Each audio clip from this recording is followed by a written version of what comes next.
While 2020 has seen a number of parades and celebrations canceled due to the COVID-19 pandemic, there's one parade that's continuing on as scheduled, and that's the Press Rewind Prince Lyrics podcast coverage of Prince and the Revolution's Parade album. Kicking off this celebration is the album's opening track, Christopher Tracy's Parade. And I have the pleasure of speaking again with my co-host for this episode, Julian Long. Welcome back to the show, Julian. Thanks so much for having me, Jason. I'm really excited about this one. Yeah, you're welcome. Always a pleasure to have you on the show. So, Christopher Tracy's Parade, first song off of the Parade album, which is like the de facto soundtrack to the movie Under the Cherry Moon, which came out in '86.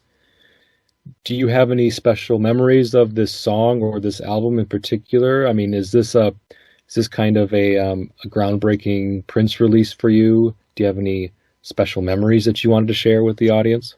Yeah, for sure. So this was this was a part of the collection of music that got me in debt to Columbia House for the first time. If you remember way back in the day, Columbia House would have that you can get X number of tapes for 1 cent. And this was one of the tapes that I got during that. Now, the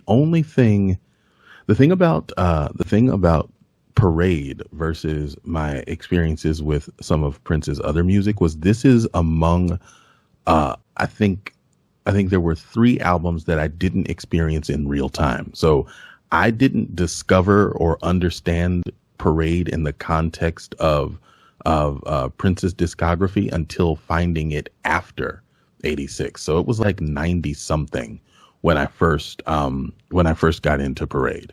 And it was kind of weird because, of course, you know, the hit songs like Kiss and Mountains had bubbled up. And even if you didn't know the Parade album had happened, you knew that those Prince songs existed. But being able to experience it from the top down, it was one of the first Prince albums that I experienced on my own. Before, my cousins had been responsible for introducing me to Prince. And so when I started, having my own pocket money and getting music for myself, and really looking into figuring out what else I liked, I picked this up because, okay, I know I like Prince. And let me see what this one is. Knew it had been out there, but just didn't really know what was on it. And so I feel a little bit more ownership of my love for the songs on Parade than I do even for Purple Rain and even for Around the World in a Day, which, I bought that one on cassette at Kmart. I think I told you that one. But I was doing that because my cousins told me to like Prince, so I bought the Prince album. And I knew that this was a big deal and I wanted to. But this one was more like I was starting to cultivate and craft my own taste in music around here. And so what was really cool for me is that on Parade, most of my favorite songs are not the big songs. I mean, of course, I love Kiss, but the songs that really speak to me off of Parade are songs like I Wonder You and, Under the Cherry Moon was kind of a big song, but I Wonder You and Life Can Be So Nice and this song that we're talking about today, Christopher Tracy's Parade. Very cool. Yeah, I mean, I definitely remember the Columbia House. And it was Columbia House and BMG, and they both had their own little music clubs, and you can essentially follow the same format of doing one, buying a tape or a CD, and then getting, 10 or 12 free, quote unquote, free. And actually, it was a good deal. It really legitimately was a good deal because then they were banking on people not quitting as soon as they got all of their free music, and then they would be sent this album every month, and if you kept it, you had to pay for it, or you could ship it back, and they probably just assumed most people would take the lazy way out and just keep the record and pay for it. And of course, their prices were a little higher than store prices, so they made money off of that.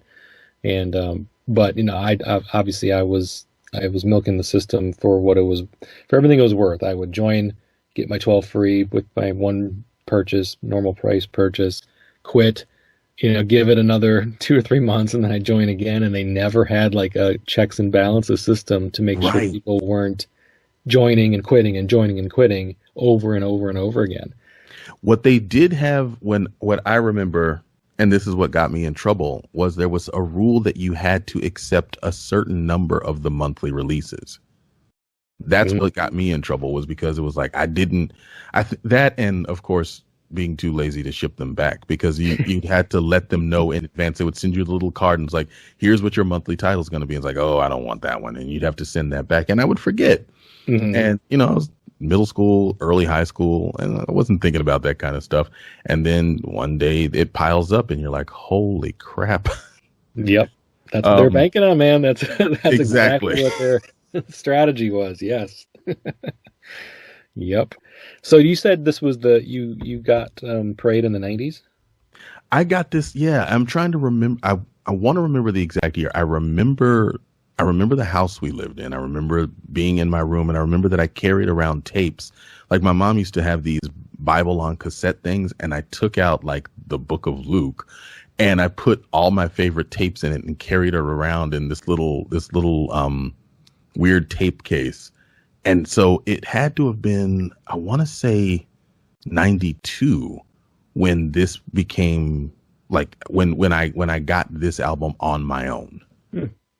And I didn't do CDs until closer to 95. I think maybe the next year was when I decided to start getting CDs.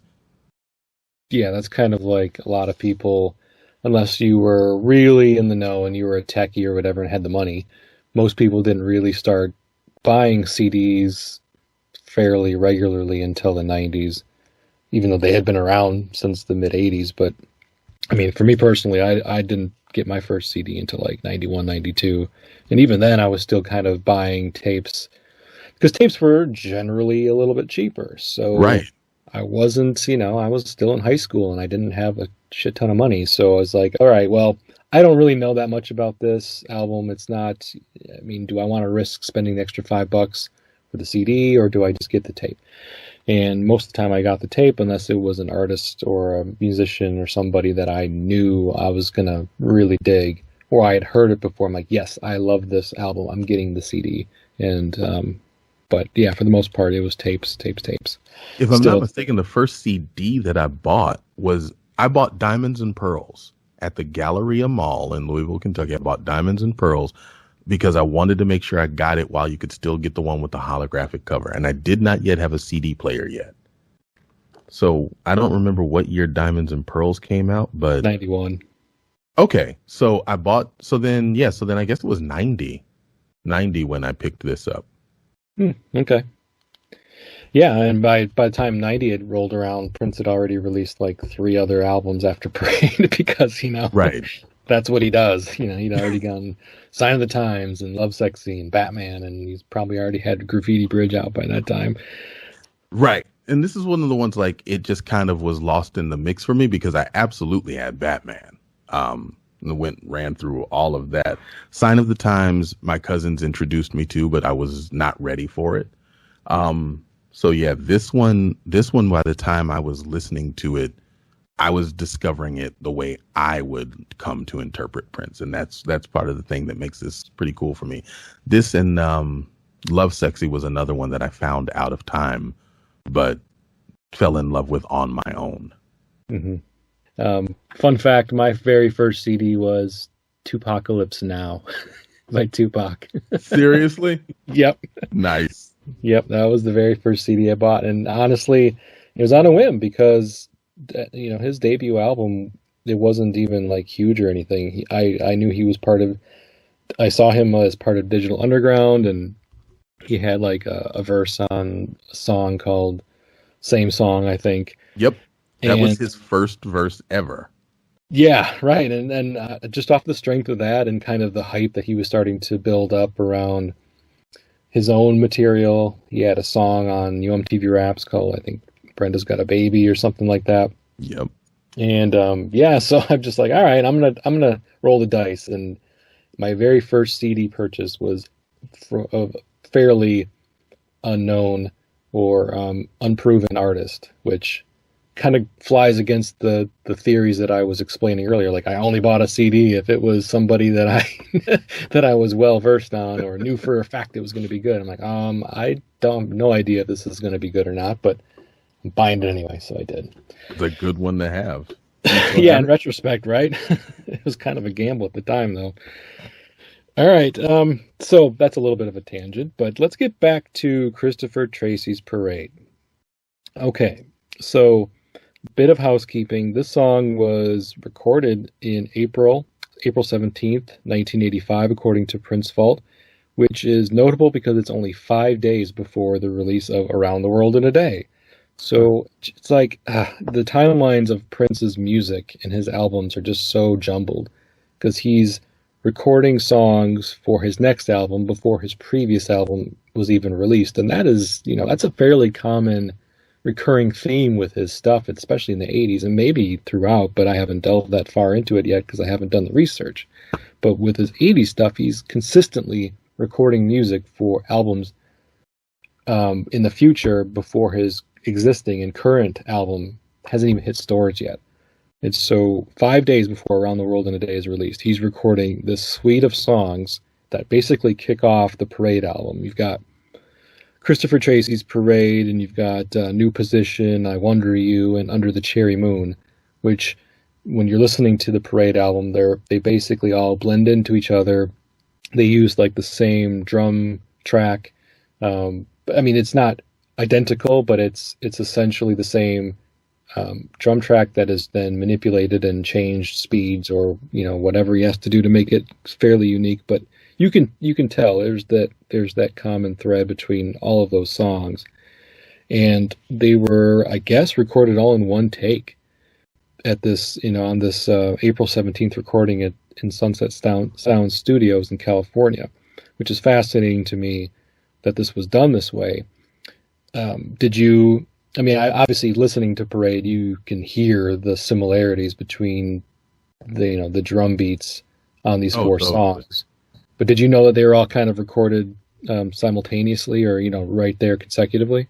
Had no idea, actually. It doesn't surprise me, but didn't know it. Mm-hmm. Yeah, just it's a really kind of fascinating thing that he did with that. I don't even know the motivations behind it, other than he just liked what he was doing and he just wanted to keep doing it and thought it would sound cool, because it does. I mean, I'm not going to lie, it sounds really cool on the final product. Another thing I wanted to bring up is that this song at that time in April of '85 was known as Little Girl Wendy's Parade. So Wendy, as in Wendy Melvoin from The Revolution, the guitarist. And as we go through the lyrics, there's going to be a line towards the end of this, in the second verse, basically, of the song, where the lyrics were switched to fit well, not really the narrative, but at least to fit the character of Christopher Tracy, which is Prince's character in Under the Cherry Moon. But if you go back to the original version, where it was Little Girl Wendy's Parade, the rhyme pattern fits much better with those lyrics in place. And we'll touch on that later, but it's just one of those kind of, the origins and the genesis of this song and how it evolved to fit the need of being a soundtrack song. So Little Girl Wendy's Parade, and there's a version of that out there. Maybe someday when we get a Parade Deluxe Edition, we'll get like that version of the song, which is essentially the exact same song as we ended up getting, with the lyrics changed slightly and the orchestration removed, because at that point he had not worked with Claire Fisher to get all of the orchestra and orchestral arrangements that make this song pretty unique and very memorable in my mind. And I wanted to touch on that a little bit with you. So this song is kind of, it's the opening song, and it essentially serves as like an intro or an introduction in the same way like a Sgt. Pepper's Lonely Hearts Club Band does for that concept album. I don't know if Parade is a concept album so much as it is a collection of songs, with some of them fitting a narrative to the film and some of them just fitting like a sound and matching the kind of sound and style that the film kind of portrays visually. So with that, did having this orchestra kind of, or like these orchestral arrangements, elaborate orchestral arrangements, kind of throw you off a little bit when you first heard it, or what was your thoughts on that? It didn't throw me off because remember, like I said, like I was experiencing this out of time. So by the time like I said, when I got Parade, I was like, oh, this is the album that had Kiss on it. So I didn't have any real expectations. And I don't remember if I heard Love Sexy before I heard Parade or around probably about the same time. I probably picked them up both around that same time.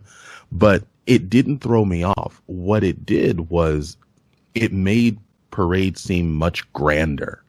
Everything on Parade seemed bigger, and especially Christopher Tracy's Parade. Like it had a feel for me like well, I mean, one, obviously like a parade, like it felt kind of carnivalesque in its sound, but it also had this. Do you remember when going to the movies was a big deal, or when watching a movie come on HBO was a big deal, and it had Oh these yeah, grand entrances like that? Ba-na-na, da-na, da-na-na. yeah, Do you that remember yep, that HBO sound? intro. Yep, yep, Yeah. absolutely. And when you would go to the movies, if it was a TriStar film, that sort of boom, ding, ding, ding, boom, ding, ding, ding, ding, ding, ding, boom, and like the big triangle would come up and it would have this grand rising. It felt like going to the movies, Hmm. which is funny for me because I didn't have the relationship with the film. I remember my cousins trying to get me into it, trying to like it didn't appeal to me. It was, okay, Prince made a weird black and white movie. And I don't recall, its theatrical release being particularly long lived. It Um, wasn't. I cared more about Graffiti Bridge. When Graffiti Bridge hit, that felt like a movie I had to see. But this didn't I did not associate this album and that movie. So for it to have this sort of grand movie like presence for me, it's kind of funny because I don't even know if I thought of the two as connected at the time. But it did feel big. Mountains also felt really big for some reason, maybe because they were talking about mountains. But it had overall, it not just the orchestration, but the album in total kind of went a bunch of different places. Yeah. It didn't feel like any one thing, except for by then what I had come to say this is what Prince is. And it wasn't until, like I said, later that I could give it kind of context and make it make sense, but didn't throw me. Just felt like that's what he was doing today. Yeah, you're absolutely right. The sound is huge. I mean, it's a huge sound. I mean, the drum comes in hard as nails, which you think this is going to be like this really kind of funk track, but then you've got the orchestra coming in right behind it, and you've got all of these instruments that swell up and provide and kind of try to evoke like this certain feeling of jubilation and joy, and essentially a celebration, which the lyrics are intending. As soon as we get to the lyrics, we'll kind of express that as well. That this is supposed to be a celebration of sorts, and it's also an introduction. It's an introduction to the character of Christopher Tracy, and in its placement in the film, um, it does do that as well. You're kind of introduced to Prince's character through the sound of this song playing in the background, and that's exactly what it's meant to do. I don't have no idea what it was intended to do as Little Girl Wendy's guitar. I don't know what Prince's thoughts were on that and what he had intended for it. If Under the Cherry Moon was never a thing, but all I know is that what it does is it's like the perfect opening track for this album. And like you, I never had any connection to this record with the movie either. I didn't see Under the Cherry Moon until I was an adult, and it was one of those things like you, I kind of dismissed it. It looked a little different, and it wasn't Purple Rain. Let's just put it that way. Right. Which I was enamored with Purple Rain, the film, the soundtrack, everything about it. And so for him to go in my mind, to complete 180, black and white, period piece.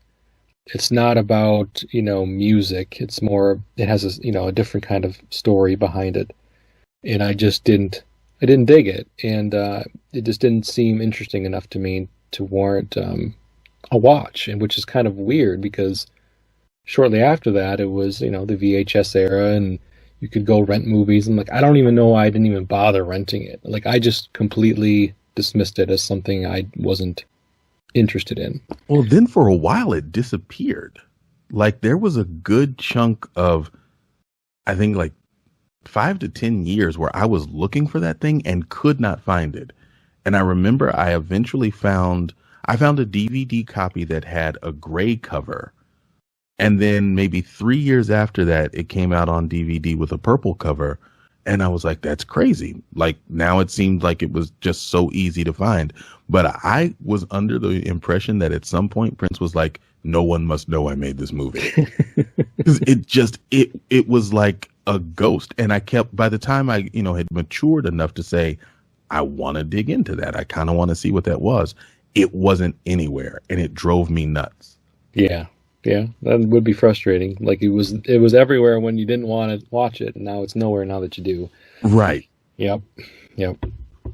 And another thing that's kind of interesting about this song is Prince had a habit of, at least at the time, of using the first song on an album to kind of be the title track. Yeah, okay, there were deviations from that. Obviously, Purple Rain is the last song on the album, but most of his entire discography leading up to this, the opening track is the title song for his album, with the exception, of course, of his self-titled Prince album. And this is the only song on the track listing that uses the word parade in it. Right. So I don't know why it wasn't just called the Under the Cherry Moon soundtrack. I'm not sure why that decision was made to call this album Parade, even though it was the soundtrack to Under the Cherry Moon. Don't know. If anybody knows why, then I'd be interested to know. But that also didn't help, the disconnect that was experienced by those of us between the album and the film, the fact that they didn't share the same name. He didn't do that with Graffiti Bridge. He didn't do that with Sign of the Times. He didn't do that with Purple Rain. So why was there a disconnect with the album's title and the movie soundtrack that it was derived from? I don't know. But it certainly didn't help make the connection for some of us who wasn't sure, like, okay, was the Under the Cherry Moon soundtrack different than Parade? I remember thinking that at the time, or at least shortly after. Like, I thought maybe there was two different albums. Right. I just didn't know. And so this is kind of like the title song, in like the same way maybe like Gold is the title song to the Gold Experience. It's not identical, but it serves the same purpose. It has the same kind of point, or its existence is to serve as kind of like the exclamation point for Gold, and for this is like the intro. And it's a great introduction song. I mean, it really is. Yeah, it certainly sets the tone for the album, or at least sets the tone for this suite of songs that starts off the record. And I also wanted to point out that John L. Nelson, Prince's father, is credited as a co-writer. I had seen that. Songs. Yeah. And it made me wonder so much about, how Prince first came upon the song. Is it something that he discovered later? Because his father had passed by then, right? Oh, not in '86. His father didn't pass for another decade. Oh, okay. So. Yeah, his dad was still alive, but from my understanding, there wasn't like a collaboration where Prince and his father were in the studio together creating this music. I figured it was some of his dad's that he found and was just like, I'm going to make this into a song. Yeah. I think that's kind of the general thought of what happened, because, obviously his dad was a musician, and I'm sure Prince had heard, when he was living with him, bits and pieces of music that John L. was creating. And, at that time of his life, he was an impressionable kid, still kind of soaking everything up, and soaking everything that your kind of your idol, your musician father, is doing. And a lot of that is going to stay with him and stick with a kid throughout his life. My guess is there's something in this song that John L. had created himself, and Prince remembered that, or thought that was a really kind of striking composition, or at least note or something, and he decided to expand that into an entire song and essentially give his father co-writing credit for that. I mean, that's the right thing to do, and so that's what he did. And I just wanted to highlight. So I read Prince biographies quite often, and one of the biographies that I've read over the years is a book called Prince, The Man and His Music by author Matt Thorne. And talking about this song and John L's contribution, it is still unclear. There's no definitive, Prince never gave a definitive answer as far as what the contributions were, but it is kind of widely accepted amongst those who were close with Prince that it was something that he remembered from his childhood and something John L. was playing on the piano that Prince then took and turned into this track, the basis of at least. So I think our theories are fairly sound. That seems to be the most logical explanation for a co-writing credit for the song. I have an off this topic question, but I didn't want to forget it. With regard to the disconnect between Parade and the movie Under the Cherry Moon, because it wasn't called the soundtrack too, do you think that disconnect hurt the movie, or do you think it helped the album? Because the movie wasn't really beloved, and would people have picked up the album if they just thought of it as the soundtrack to a movie they didn't care about? Or had the strength of the album, had it been called the soundtrack to Under the Cherry Moon, would the strength of the album have buoyed the movie? What do you think? Ooh, that's a really interesting question and a nice debate topic one could pose on the internet, and you'd probably get a ton of different answers. Me personally, I think it benefited the album. I do too. I think it benefited the album because the music on it, and generally it was well received. It wasn't one of those that was kind of derided in its time, but then over time became well loved. It was well loved from the jump. I mean, it was well received. It was well reviewed. It sold decent. Not Purple Rain numbers, but nothing ever sold Purple Rain numbers again in his career. But it still went platinum, I believe. It did. And Kiss was a number one hit, and and Kiss had nothing. I mean, yeah, it was a little bit in the movie, but the music video for Kiss did not feature clips from the film. It seemed like its own thing. Right. And in the success of that song and the fact that this wasn't called Under the Cherry Moon soundtrack, I think ultimately helped the sales of the album. I mean, music reviews they should be just like looking at this as its own thing and have nothing to do with the movie anyway. But in the minds of the buying public, that kind of decision is weighted. Like, is this something I want to buy? Is this, to your point, a soundtrack to a film that I don't have any interest in, or that was panned by the critics? Do I want to spend my hard-earned money on that? I don't know. Maybe I'll just buy the Kiss single and call it good. So right. I think it helped personally. But you can get a different opinion on that for sure. If you ask another 10 people, you'd get probably 50-50 if I had to guess, because I can see it both ways.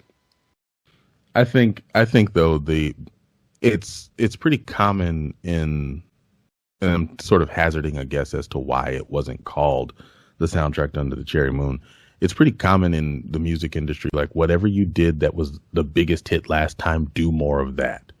And so he followed Purple Rain with Around the World in a Day, which didn't do great critically. It's one of those albums that did have to, people had to come to love it later. Mm-hmm. And now he's got, I'm guessing that Warner Music is listening to this new album and it's fantastic. And they can feel the hits. They can smell the money on its way. And they're looking at the movie, and the movie is breaking the same rule that the last album that he did broke. You had a hit movie, make more of that. But instead you're doing this weird artsy black and white thing, period piece. Like, what even is this? We don't know how to market it. I'm willing to bet that Warner had a lot to do with trying to separate those titles. Hmm. Because it seems to me like there's just he had a formula for a hit recipe and deviated from it completely, as artists are wont to do. But Warner still had what they had to have known was going to be another sizzling album, and I'm betting that they were the ones who said, "Nah, we can't. We'll call it Parade." And I mean, as much control as I don't know how much control Prince had at that time, but I think they were trying to save the album because they knew that the movie was just going to be what it was going to be. Yeah, I mean that there's definitely some logic behind that reasoning, so it it would make total sense to kind of take that approach and try to separate them when you have both projects presented to you simultaneously, and you're looking at one and looking at the other and trying to weigh what's our strategy, what's our marketing strategy for this. Oh shit, I don't know if this movie's really going to connect to a wide audience in the way that Purple Rain did. Oof, what do we do? Yeah. Right. Yep. The thing about this song is it's fairly short. It's just a little over 2 minutes long, and there's not a lot of lyrics. So I think we've talked a lot about the the forefront of it as a opening track to a soundtrack album, the kind of feel of it. But from a lyrical standpoint, I think that we'll go through it, but I don't know. There's some interesting points we can make. The first verse of the song starts off with, "Everyone come behold Christopher Tracy's parade. The show will proceed unless it should rain strawberry lemonade. Hopefully that will not occur. The man above has been paid. Give what you can, all you can stand, and all of your life will be made." So that's the first of two verses in this song. So, I mean, with this opening verse, what are some of your thoughts on this set of lyrics, Julian? So, from a lyrical standpoint, this has one of my favorite parts in it, which is "the show will proceed unless it should rain strawberry lemonade." And it's one of my favorites because it was later, even after I was listening to the album, that it really occurred for me or dawned on me what was being said. Comma placement was everything. And so for the longest, I heard "the show will proceed unless it should rain." And then blah, blah, blah. I didn't know what that part was. And I was too into the song as an experience to look it up. And so it wasn't until later when I realized he was saying "unless it should rain strawberry lemonade." And that made that verse so much more fun for me, because it was such a bizarre concept, but it worked with this sort of festive, joyful celebration feel, like even if it rains, what's going to come down is going to be strawberry lemonade. And then the idea that hopefully this won't happen because we've bribed God. We've paid him off, so maybe he won't put down the strawberry lemonade on us. It was fun. It was irreverent. It felt in the visuals that I would create in my head for these songs when I would listen to them, he was literally in, like, with a big staff as a not a majorette, but the person at the head of a marching band. Mm-hmm.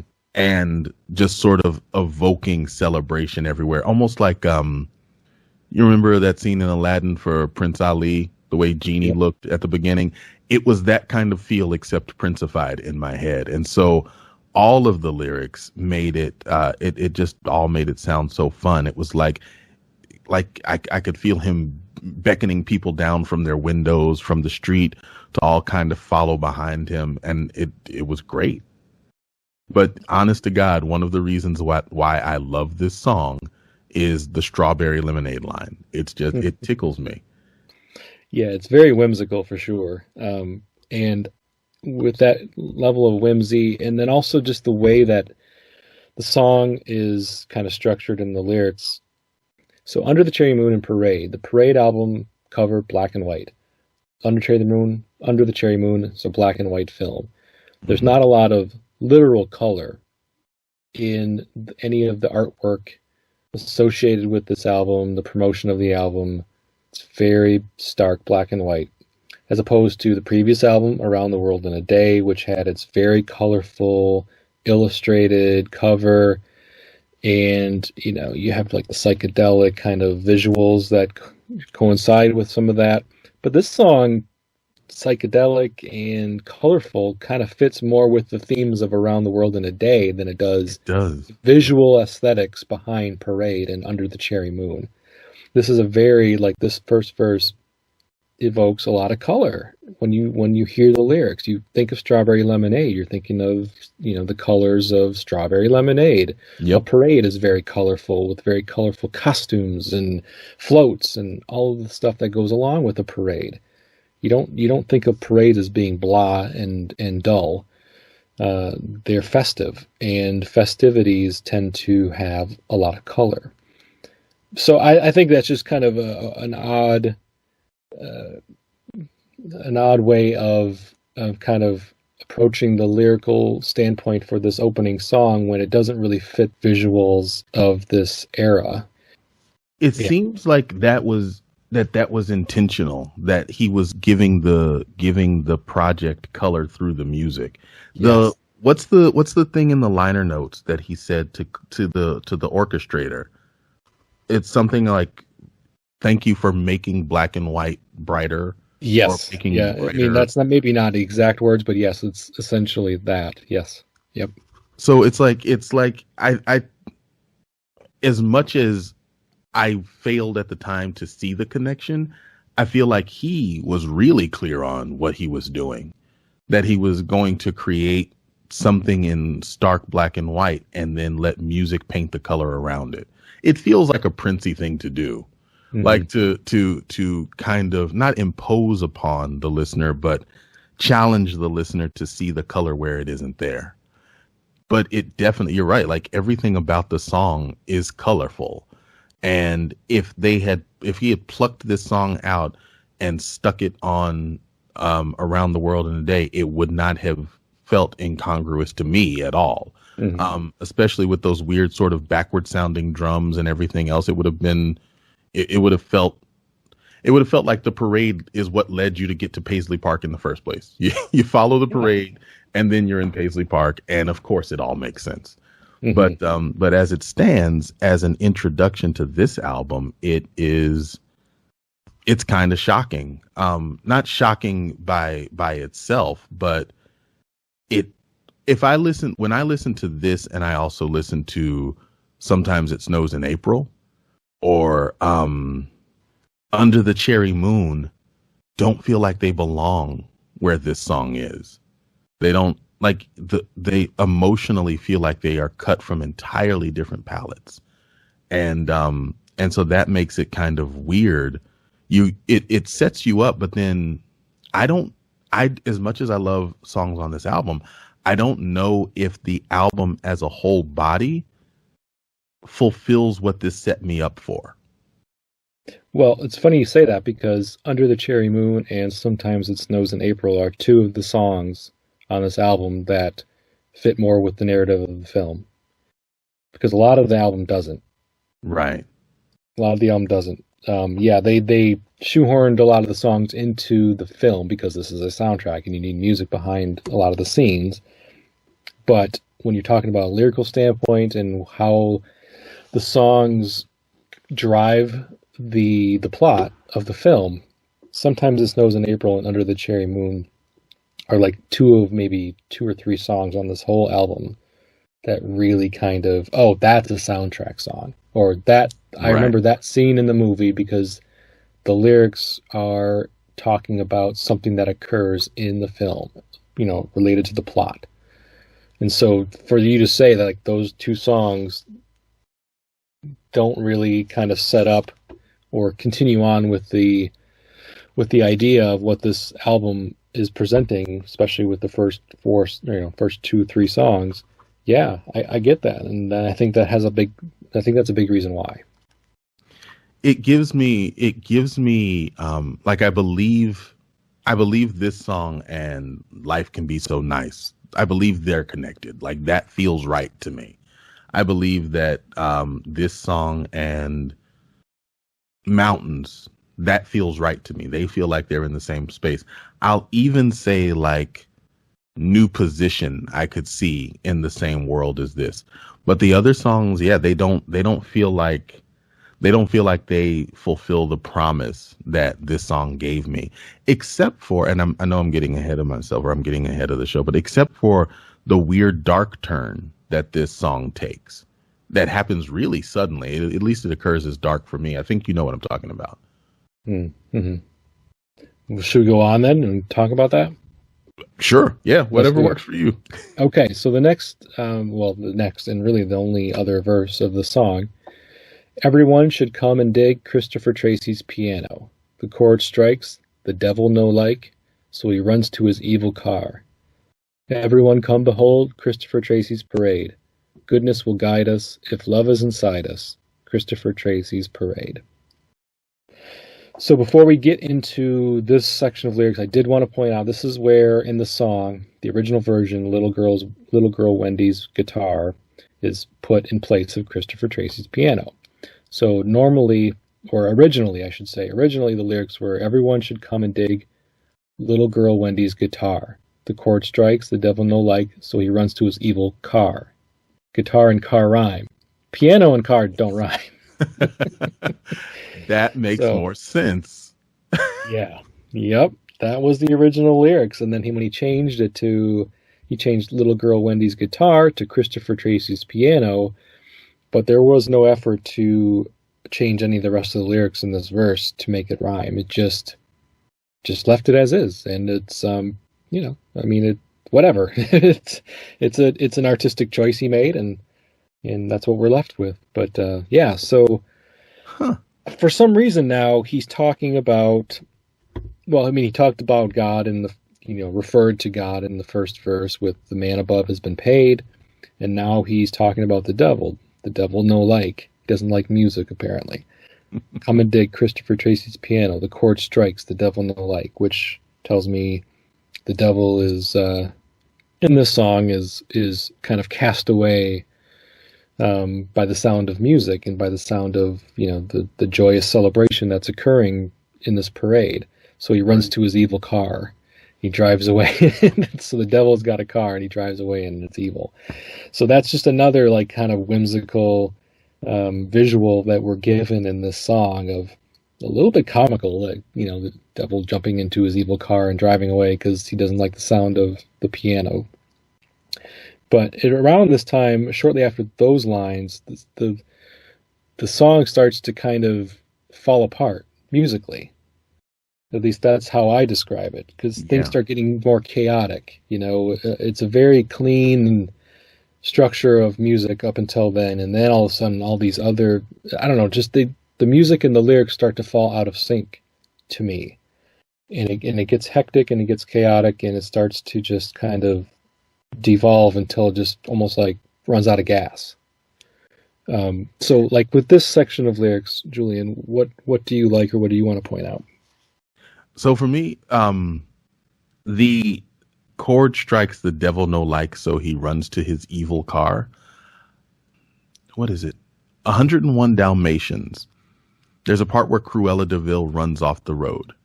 And the music and the freneticness of that is what I always see when the music changes here.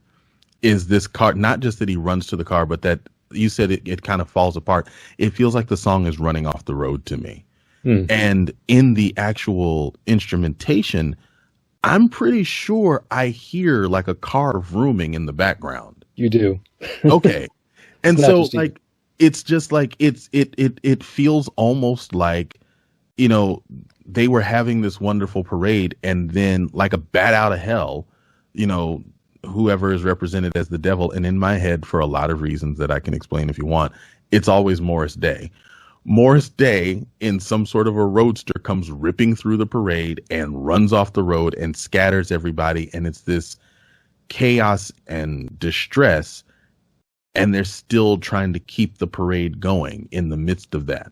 So while the concern in the first verse was hopefully it doesn't rain strawberry lemonade, the thing that actually ends up messing up the parade and derailing the parade was the music that didn't necessarily invoke the devil, but sent the devil scattering. And that's what broke up the parade. See, I saw that as a weird sort of why, like you were worried about the wrong thing. You were all worried about, a little bit of rain, but you didn't even think about the fact that the devil might come through and wreck this whole thing. And the visuals that I have in my head around this are kind of distressing. Like this makes the song take a really, really dark turn for me. But I didn't understand why. Like this, for as much story as this kind of crams into these short little 2 verses, as much emotional story, if not narrative story, I didn't understand what the point was, especially with this serving as sort of the introduction to the album. Maybe it makes more sense if you think of it as the overture. Remember, in old silver screen classic films, the overture to the film would really give you the mood swings of the film story.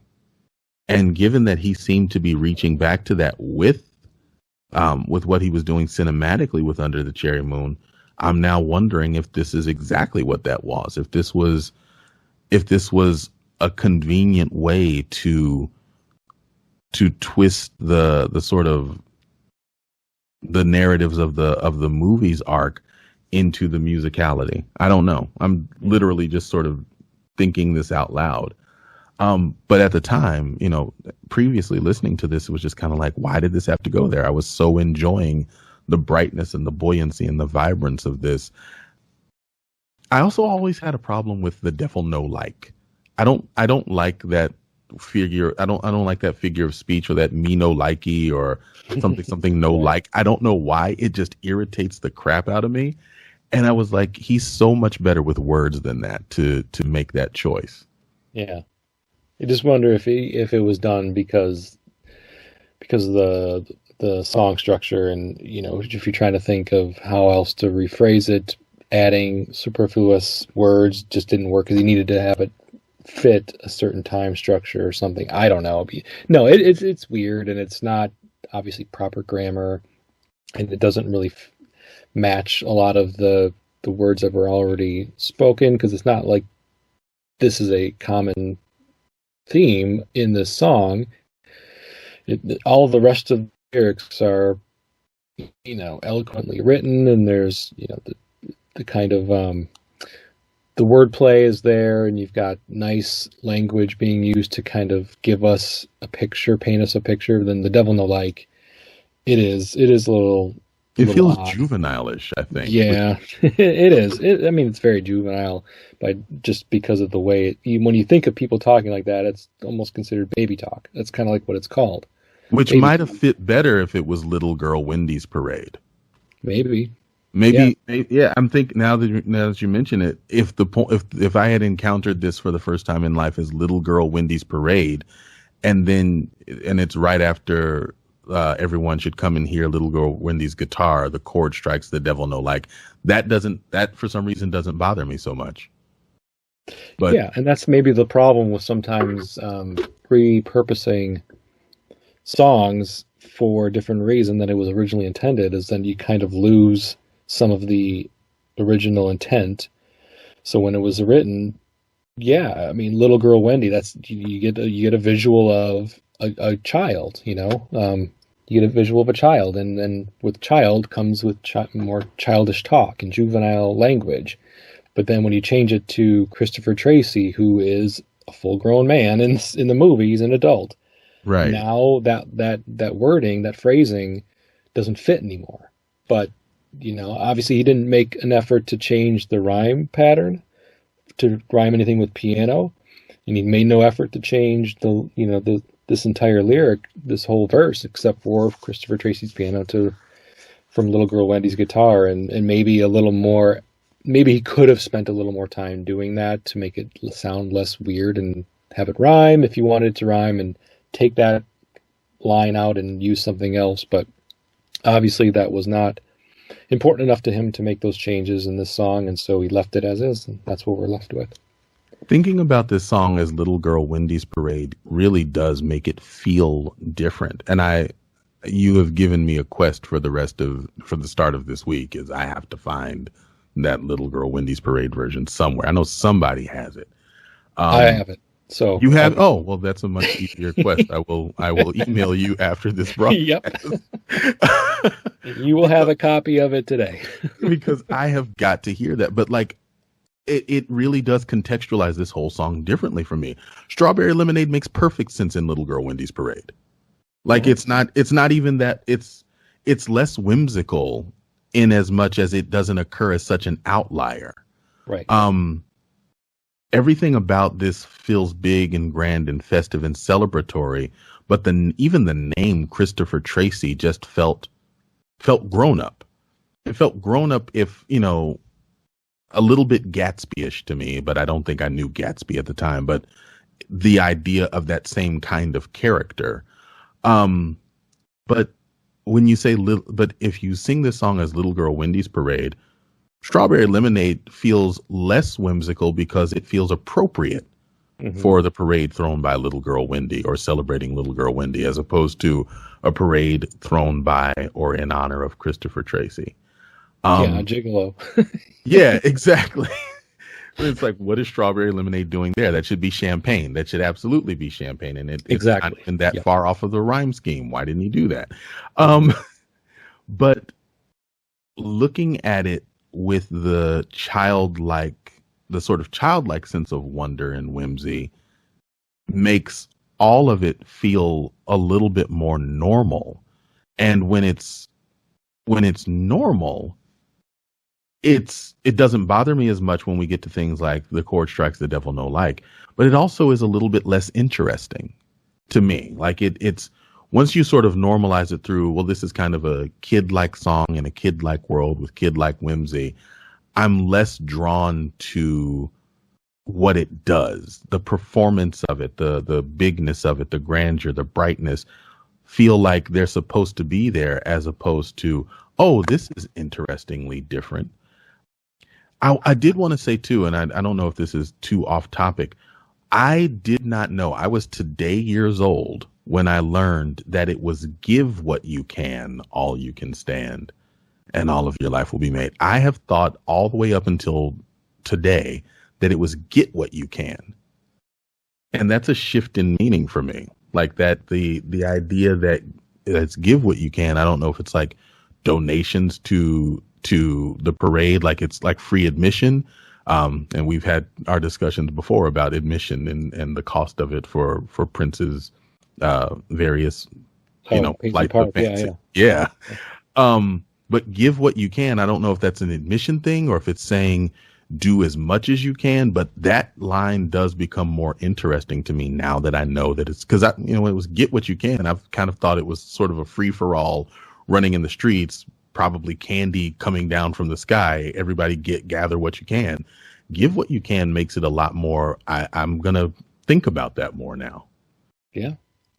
Yeah. I mean, we kind of glossed over that section of the first verse, but yeah, right. I mean, depending on what you hear, obviously a change in one word can make a huge impact and a huge difference in what you're taking out of that line, or in those pieces, those lines together.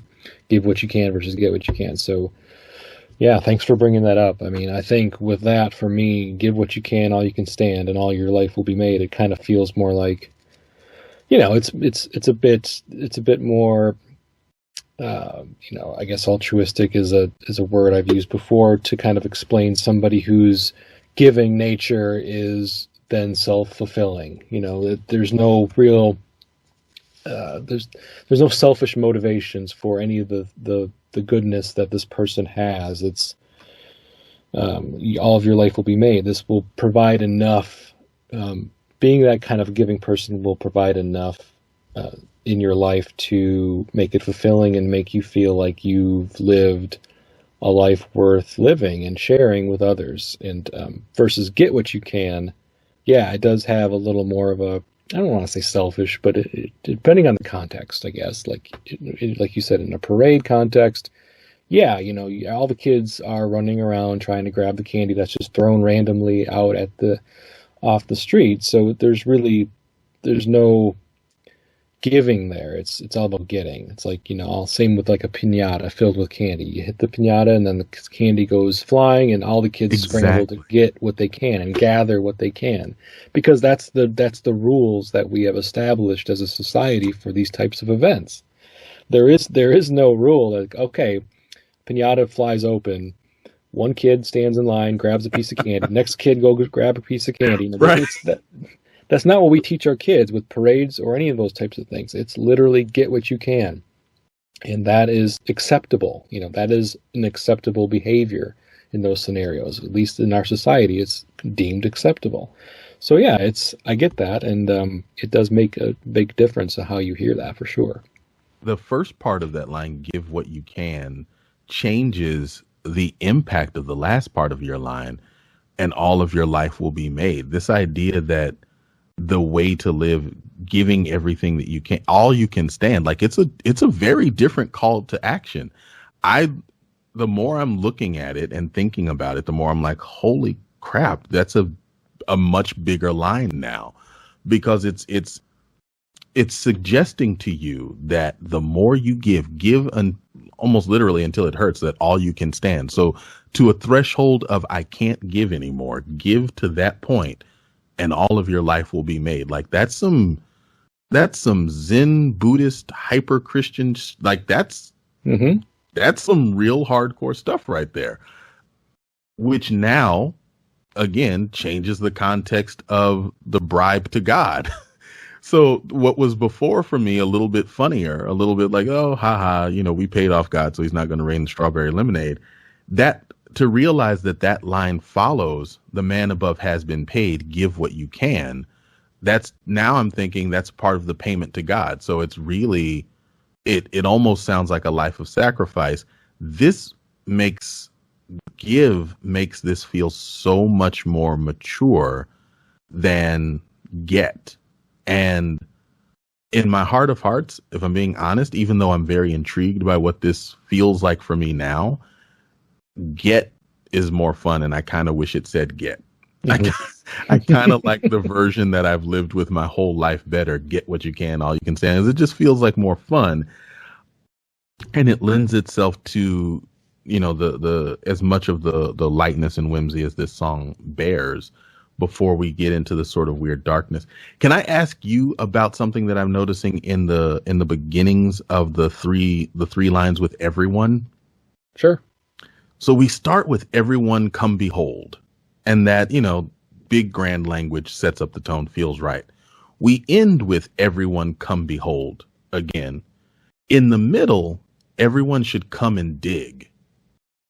It becomes a much less it becomes a lot more colloquial in the middle, which is around the same time that we get to the devil no like. Mm-hmm. So what's kind of funny is, you mentioned that the music and the lyrics kind of break up, like they're kind of, they start to break down. And if you look at the song sort of in those three chunks, with everyone being a bookmark, just when the language kind of breaks down into this perhaps overly simplistic, and for, even though we know how he arrived there, not even rhyming, sort of off scheme. And even so he runs to his evil car feels kind of crammed in when you listen to how he sings it. The so he is kind of tucked underneath so that he can, like, all of it's falling apart. And the grammar falling apart starts at the beginning. We're no longer beholding. It's no longer big and grand. It's sort of this lazy, less important sounding way to approach what comes next. Does that make sense? Yeah, it does. It does. And now once you say that, and I'm thinking, okay, so with this all falling apart, and now we have like this devil that has run off in his evil car, and you do hear the car kind of screeching, like somebody's accelerating, trying to get away. But also you could interpret that as, and where the darkness comes, is if that car is kind of like barreling through this parade, trying to basically fuck things up, and trying to ruin this wonderful parade that's occurring, because that's what the devil's supposed to do. He's supposed to ruin things for us. And what I kind of get now from the last section of lines, everyone returning back to that language in the more proper English speak of everyone come behold Christopher Tracy's parade. Goodness will guide us if love is inside us, which I have a comment about that in a minute. But now it almost feels like somebody, like the parade master or somebody in charge, is trying to, I don't know, kind of control things, or trying to calm everybody down. Yeah. With all this chaos around, like, everything's okay, come behold the parade. Goodness will guide us if love is inside us. Don't worry about what's happening with this devil running amok in our parade, and it's okay. It's okay. We'll. And you almost wonder if it's being done that way because there's an intent to calm people down when there's really a lot of chaos and violence occurring, or because the music behind it doesn't sound like everything's under control. No. That's for sure. It sounds like almost somebody's trying to regain control lyrically regain control, even though the music is completely out of control. And that's just a little bit of the, what I get from that now when you talk about how in the middle the language changes completely and it turns a lot more juvenile, a lot less formally structured. So yeah, interesting. And I think you're right. Like I feel the same way that you do about it sort of being like a trying to reassure a scattered and terrified people that things are gonna work out. Especially again with the way that the car comes barreling through the parade, because that's to me, when I hear the horns, like that, the way that it breaks down feels like if a marching band were trying to continue playing while dodging somebody running through them or some danger in their path. That's what it might sound like. But when we get to this part, we still have that same sort of discordant, almost looking for the right notes sound in the music. And the tempo starts to slow. Now, again, for me, this is another one of those, I was today years old. All I took away from the song before this lyrical analysis with you was it kind of falls apart and breaks down and gets all mushy. So goodness will guide us if love is inside us. Yeah, today years old when I knew that those were the words. It was always goodness inside. That's what it was to me. And I was okay with that because Prince making those noises sounds great. But where we end up at the end of the song as the tempo slows and as he repeats Christopher Tracy's parade, it feels by the end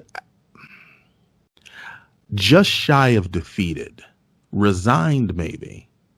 But the way he says the last Christopher Tracy's parade is not anywhere near the kind of joy and jubilation and celebration that we get with everyone should come behold Christopher Tracy's parade. That's exhaled with like bravado and full chest. And the last Christopher Tracy's parade is almost like the last breath spent. Mm-hmm. And again, he tried to reclaim it. He's trying to give you this sort of hopeful, positive goodness will guide us if love is inside us, and trying to restore the grandness of everyone come behold. But by the time it's over, it doesn't feel like there's anything left to behold. It feels like something, there was something great once, but it got messed up, got fucked up, and now we've got the remnants or sort of the parade in shambles. And just the way that he utters that last iteration of Christopher Tracy's parade sounds so sad to me. One thing I did want to also mention about these last lines where it says, goodness will guide us if love is inside us, which, to your point, isn't super clear to hear when you're just listening to it without the lyric sheet in front of you or without any kind of, lyrics, written lyrics to kind of guide you as to what he's saying. It's interesting because those exact lines are in the song All My Dreams. Okay, so All My Dreams is a former Vault track. It was officially released finally on the Sign of the Times Super Deluxe Edition that came out this fall. And the story behind All My Dreams is that it was originally written in '85, in April of 1985, the same month this song was written and recorded, Christopher Tracy's Parade. And it was earmarked to be on the Parade album. And for whatever reason, Prince decided to remove it. Either didn't think it fit properly, the structure of the album, the flow of the album, the narrative of the movie, whatever. For whatever reason, he removed All My Dreams from the track listing of Parade. So in this song, which is the opener, he says, "Goodness will guide us if love is inside us." And towards the end of All My Dreams, he repeats that line. It kind of, it begins, what I envision All My Dreams is, it sounds like a very final song. It has it's very epic in scale and scope. To me, it sounds like the last track on whatever album it's ever going to be on. It ended up not being the last track on the Vault tracks and Sign of the Times, but I envisioned it almost like being bookends. Like that line being on the first track of Parade, and then repeating that line on what I thought or what might have been the last track on Parade if it was left on there. It was removed, so that synergy never occurred, when having that bookend of this line repeated, "Goodness will guide us if love is inside us." So he must have felt strongly enough about this as a concept, these lines as kind of like a way of expressing the intent of what he was trying to convey with whatever project he had this in mind for in spring of 1985 before it morphed into Under the Cherry Moon soundtrack, Under the Cherry Moon based music. So I'd just be interested to kind of get a feel for or it'd be interesting to know what he had in mind for this, what he had originally envisioned in the spring of 1985 to include these lines on two songs that were intended for this album, and then remove it and completely change kind of like how its usefulness in the song. But I know that people are going to, think of this, if they bought the Sign of the Times Super Deluxe, or if they had heard All My Dreams before, those lines will be recognizable because of, being part of that song for all these years. And I didn't make the connection, even though I had heard All My Dreams for years now, I didn't make the connection until I started going through the lyrics, because like you, the "Goodness will guide us if love is inside us" lines in Christopher Tracy's Parade weren't that clear to me.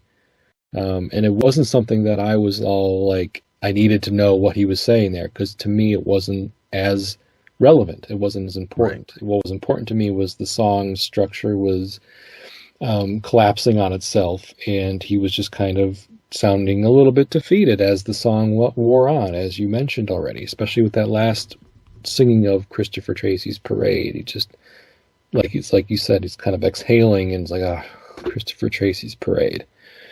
Just that, like, he doesn't even believe it anymore. Like, right. He doesn't even believe what he's saying. Like, this was supposed to be a celebration, and now look what it's turned into.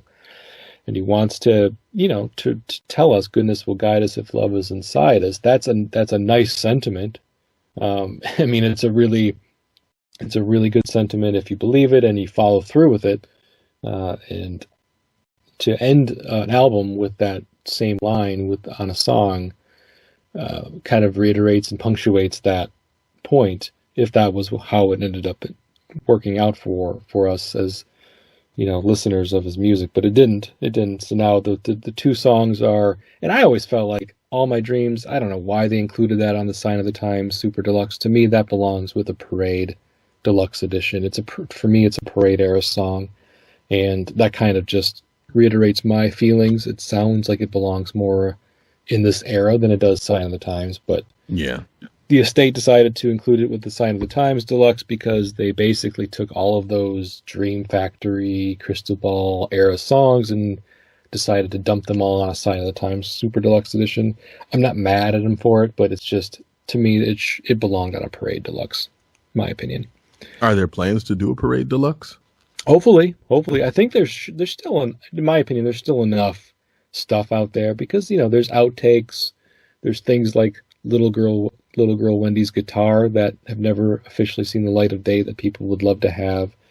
There are other songs that were kind of written around this time, 85, what would have been on Dream Factory or some sort of other collection of music, stuff that had been ideas for Parade but then ended up being removed. I think there's enough. It would never be like this massive, 8-disc set that we ended up getting for like Sign of the Times, but there's enough. There's enough, I think, in my opinion. And even just outtakes, different alternate versions of these songs. Some of the songs without the orchestral arrangements on them in their more raw, pure form would be interesting to listen to. All right, Julian, so we have covered all of the lyrics to Christopher Tracy's Parade. There's not a lot of them, but we sure found a way to talk about what's going on in the song. I think it's fascinating how we are able to kind of go in different paths and patterns with this track, identifying different ways of interpreting lyrics, identifying different ways of kind of establishing what kind of stories attempting to be told here, putting some visuals behind the lyrics. I think we covered everything that I had in my notes. I don't know if you had any other final thoughts you wanted to convey. No, I think we covered everything. I'm excited now because I have, two new considerations for this. I've got the whole benevolence, give what you can thing that I'll spend some time messing with, and soon I'll get a chance to listen to the Little Girl Wendy version of that. I'm hype, but I have nothing else to add to this. Okay, excellent. Well, I will give you an opportunity now to talk a little bit about what you're doing with Storytime with Julian. Why don't you share with the listeners what that's all about? Thanks so much. So every Tuesday and Thursday on Facebook Live, on YouTube, and even on Periscope on Twitter, I host a reading show, a reading and analysis show called Storytime with Julian. And we read between 1 and 3 pieces of Black short fiction, contemporary Black authors usually, though sometimes we'll go back and pull a little from, like Zora Neale Hurston or Langston Hughes. And it's a performance reading. So I'm not just narrating, but character voices and full embodiment of the characters. I usually do it as a cold read. So I will be reading the works for the first time, performing them live during the stream. And then afterwards, I have a little bit of discussion with whoever is attending live. They post their questions. I pop them up on the screen. We've been doing this since March, and it's been growing slowly and steadily, and I'm really excited. Just recently, we had our first event called Wordplay, where we had 2 authors, Rihanna Amilcar Scott and Nana Kwame Adjei-Brenya. These are award-winning authors, New York Times bestsellers, who were there on hand to respond to each other's pieces head to head, where I had already previously recorded the pieces, and we would play them sort of like verses, but for Black literature. And it was a really, really great show, really exciting time. And we're planning on doing another one with some other authors. We're still working out the details on lining that up. But if anyone is interested, you can find Storytime with Julian across pretty much most of the social media platforms.